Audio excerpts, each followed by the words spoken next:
The Soviet Union, the once mighty superpower, collapsed not because of external enemies, but due to something far more dangerous: internal weaknesses. But here is the twist: China was watching, learning, and taking notes. What if I told you that China's entire strategy today is designed to avoid the same fate as the Soviet Union? The US defeated one great rival, but will they succeed with China? Let's break it down. Most people assume that the Soviet Union crumbled under the weight of Cold War pressures, but the truth is, it was internal cracks that led to its fall: an aging, stagnant economy, and a society that couldn't keep up with the dynamism of the West. The US didn't win through military might alone; it triumphed because its economy and society were more vibrant and innovative. China learned this lesson well. If you are thinking China's rise to power is purely accidental, think again. China understands that to survive and thrive, it must focus on internal strength. It's why the Chinese government has invested massively in education and economic growth, making sure their society remains adaptable, educated, and dynamic.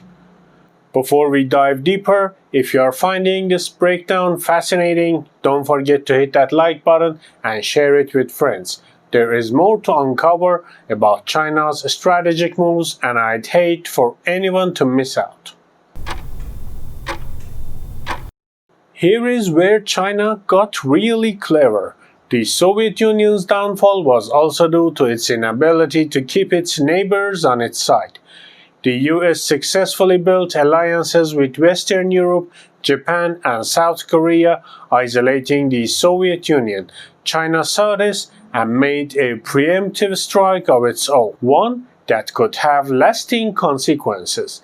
Instead of waiting to be contained, China built economic independence with its neighbors, making it nearly impossible for them to join any containment policy against Beijing. Take ASEAN as an example. Back in 2000, ASEAN's trade with the US was 3.5 times larger than its trade with China. Fast forward to 2022, and ASEAN's trade with China skyrocketed to almost $1 trillion, far outpacing its trade with the US. When you're doing that much business with a country, the last thing you want to do is contain them, right? China isn't stopping there. It's using initiatives like the Belt and Road to build infrastructure all over the world: fast trains, highways, ports, you name it.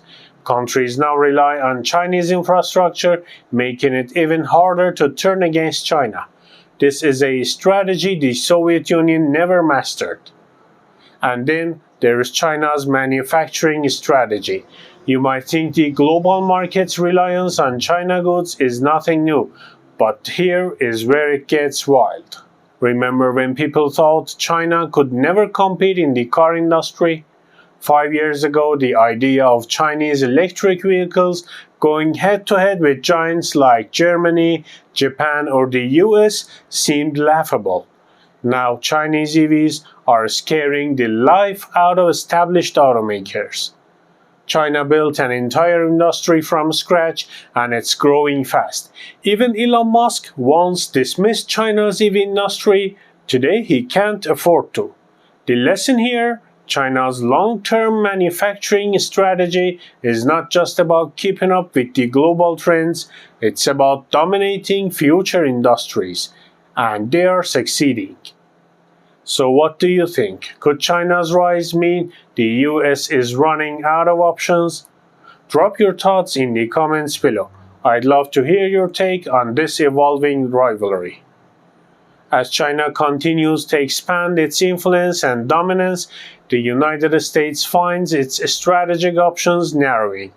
Washington's top strategists like Robert Lighthizer and Matt Pottinger are raising the alarm bell. They are saying that if the US doesn't act quickly, it may find itself unable to stop China's rise. There is a growing urgency in the DC a recognition that the window to counter China is closing fast. But what can the US do at this stage? China's success isn't just a result of economic growth. It's a product of meticulously crafted long-term strategy, from its dominance in manufacturing to its strong ties with neighbors and global infrastructure projects. China has set itself up as a power that can't be easily contained.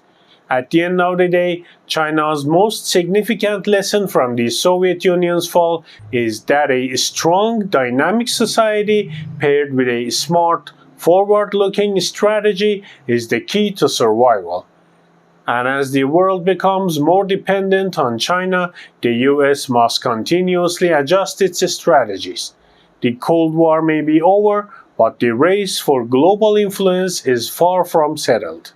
If you have enjoyed this breakdown and want to stay updated with more deep dives into global power dynamics, be sure to hit the subscribe button, ring the notification bell, and give this video a thumbs up. Thanks for watching.